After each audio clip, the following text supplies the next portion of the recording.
Well, good morning, everybody. My name is Lee Cage. I am your host. Today, we are doing 15 minutes with Damiem Benson. Now, some of you may know Damien as he is a guru in the Workday ecosystem. I feel like he has some hidden Workday superpowers, which I'm hoping we will be able to learn more about today. So without further ado, and try not to spoil any surprises from Damien, I'd like to bring him on to the stage. Good morning, Damien. How are you?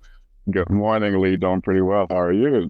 I am well. It has been a hectic week already, but I'm super well. Thank you for asking.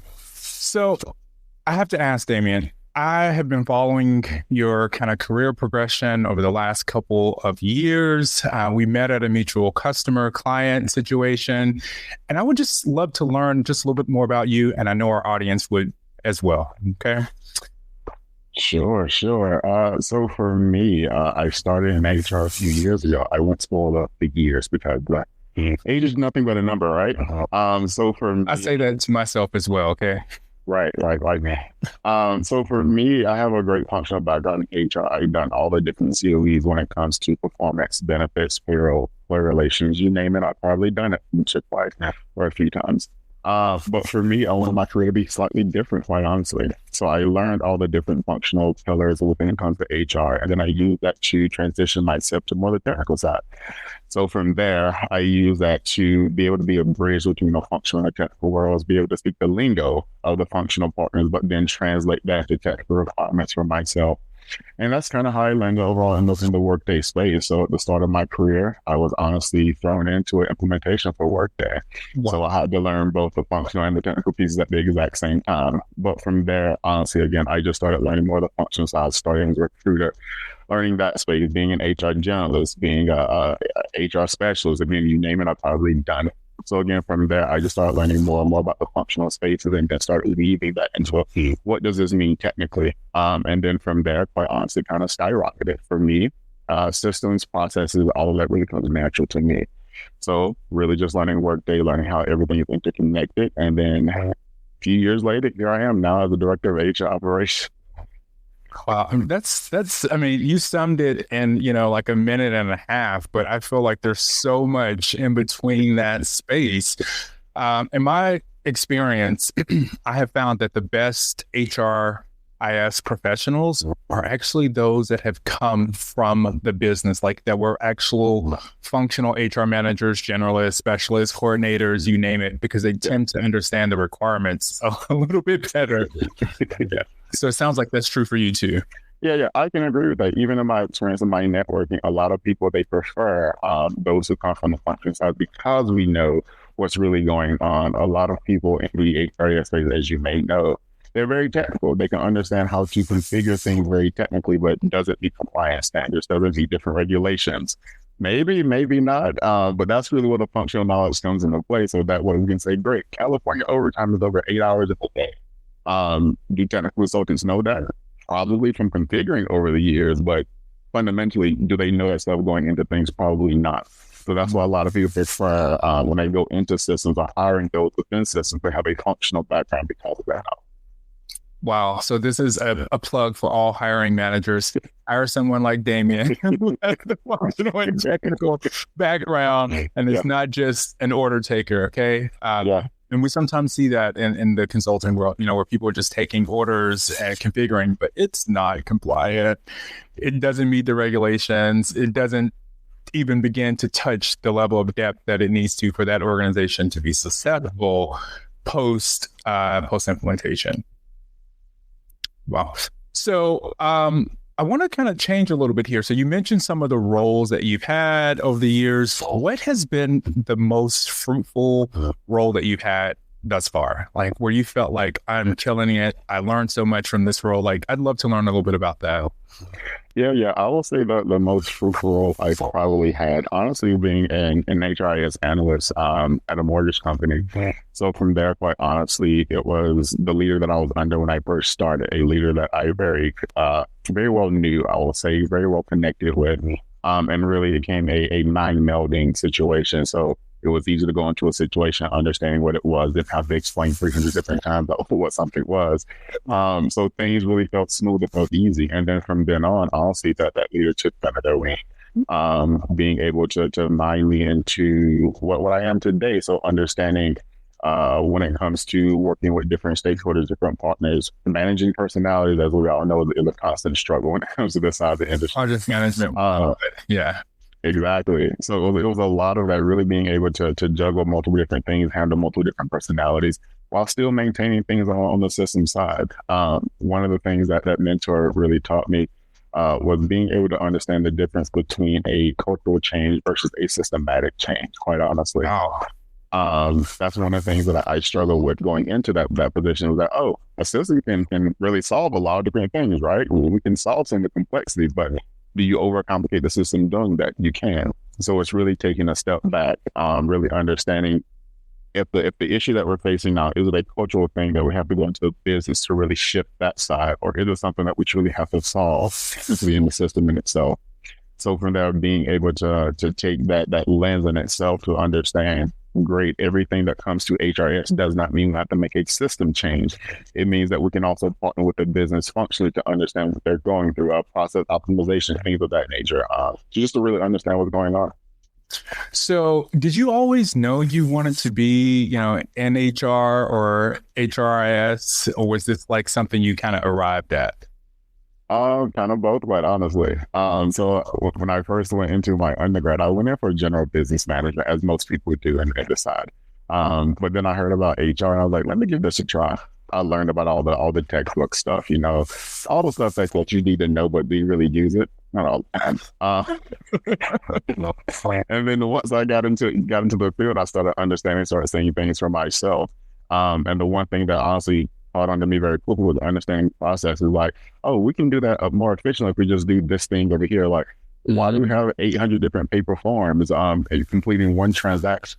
So for me, it was always, why am I doing it this way? Can I do this better? Because one, I don't want to work as hard as I need to, so to speak, but I want to get the work done. Smart, right? Right. You work smarter, not harder. So in that lens, it's really just understanding, again, what can I do better? How can I do this better? And as I kept that mindset going up from, again, my undergrad so now, it was always wrapped in systems, processing, and things of that nature. So it kind of a natural gravitation to the field and to the aspects of it. Wow. I mean, I've met a lot of folks I met one person who wanted to be a lawyer and moved into HRIS. I met one that she wanted to be a flight attendant. Okay. And she somehow moved and became a vice president for HR. But I've never met a person who was so focused on that at that kind of inception point in their career. So that's great. I mean, it really shows that this was the thing that you were designed to do and the thing that you were designed to be. So that's awesome. Yeah, it really goes to what I refer to as finding your nucleus of things that you're really good at. For me, I understood naturally what I was good at, and then as I started learning in my career, I started finding things that really supplemented that nucleus. So I started attaching it. So I'm good at process. I'm good at systems. What can supplement that? Data analytics and reporting. I'm great at that. What can supplement that? Project management and change management. So literally just being able to understand the core of what I'm good at, and then finding those supplications that can really help and push that nucleus into what it really can be. So what have you learned from being in the world of HR and HR tech that you feel like every person should know? Everything is not as it seems. And that goes to both systems and people. I need a shirt that says that. I think we all do. I always say that's probably the biggest thing that I learned is that while people up front, they may perceive change in a certain, but when it comes to the change impacting them, the whole mindset really flips, and they change to a different person. So it's being able to, on that side, manage those really two different personalities within this exact same person. One side of them not being impacted by it, and then the other side with them being impacted. And then simply on the system side is that great, while someone technically maybe explain things very simplistic, it does not mean that it's simplistic when it comes to the system in itself. So really asking those deeper questions, really asking, what does this mean? What does this little thing over here mean? And really getting down to the bare bones. But for me, it's like, great, what is the foundation of what we're talking about? And then how does that branches out into what we're getting, What's funny, I had a customer this one time who said, all I want is the system to do, X, Y, and Z. Like, can it just do that? Yeah. And when I really began to think about it, I'm like, okay, we're going to need an entry and exit condition rule. We're going to need 3 cal fields to make this right. And we need to have change management come in and redo all the QRGs for how this process is going to work. Oh, and we need to train the trainer sessions because we trained them on something else. Oh, and by the way, we had already completed end-to-end testing. So we were well past, getting ready to go live or move into the deploy stage. So yes, I get it. Yeah. The last kind of more formal question that I have is, if you could change one thing about the world of HRS or HR, what would it be? It's a very loaded question, Lee. Very loaded. Intentional. I see that. If I can change anything, it will be really more respect of, one, how HR can transform and understand that transformation doesn't mean you have to do this in big effort. That transformational change can really be those small increment change. I've been reading a book called Atomic Habits. And it's really understanding that 1% every single day can lead to a bigger change overall. As what most people say is that if you look back over a year, you're not the same person you were a year ago. You made those small incremental changes. And I think that's what HR and HRS in itself can really think about when it comes to really reinvigorating HR, how it really helps the organization in itself. We don't have to be in a war room and create 5 different strategic initiatives that's going to be this big bomb of HR, how it's going to help. It's like, no, let's create something that's a goal, have stretch goals, but also understand that we can get 1% better every single day and still achieve what we're really looking for. Wow, I love that. So we're almost at this point, okay, this monumental point in our conversation where we're going to shift from learning a little bit about you from conversation to some rapid fire questions. Now, I'm going to ask you a series of questions. We want the first thing that comes to your mind. Okay. Okay. Now, brace yourself because you have some big shoes to fill here. Okay. Shout out to Nikisha Hicks, who answered like 20 of these things. I know, right? So let's begin. If your life was a book, what would the tagline be? How in the heck did I get here? Okay. How did you get? No, okay, no. What is one of your nicknames? Ooh, Dane. Who was your favorite boss? Tyler Donnelly. Okay. Who was your most memorable client? Trupanion. Wow. Shout out to Trupanion. Who was your most memorable consultant? A couple of different ones. I'll say Lee Cage, but also I'll say also Andrew Price and Grace Hershorn. Wow. I think I know Andrew. Integrations. There you go. Oh my God. He's incredible, guys. Follow Andrew Price. Plug for him. I don't know if we can do that. Go find Andrew Price. He's out there.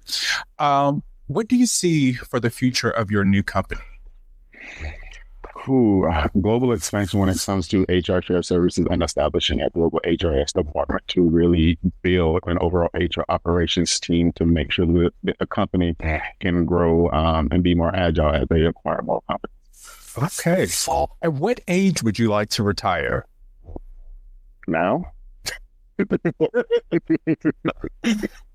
Believe me, I'm counting down myself. I'm trying all I can to get there. If the CEO of your company asked you for advice, what would you say? Asking for advice, I would say, let's get back for now, come back to it. Well, you just got there, so you're still learning. So that's fair. Right. Okay? If your life was a children's book, what would it be? A Little Brown Boy. Wow, I love that. What's something new you've learned this past week? Expressing my nose a bit more succinctly. Okay. And last one. If you were a superhero, what would your power be? Telekinesis. You said that with such confidence. Yes. Wow, Damien, our 15 minutes is up already. Ladies, gentlemen, thank you so much for hanging out with us. Damien, thank you so much for coming, for joining, for giving me a portion of your Tuesday morning. I'm so grateful for it. For everyone else, feel free to connect with Damien here on LinkedIn. Follow him, connect with him, send him a message, comment below, do all the things. Thank you so much for your time and have an awesome rest of your Tuesday.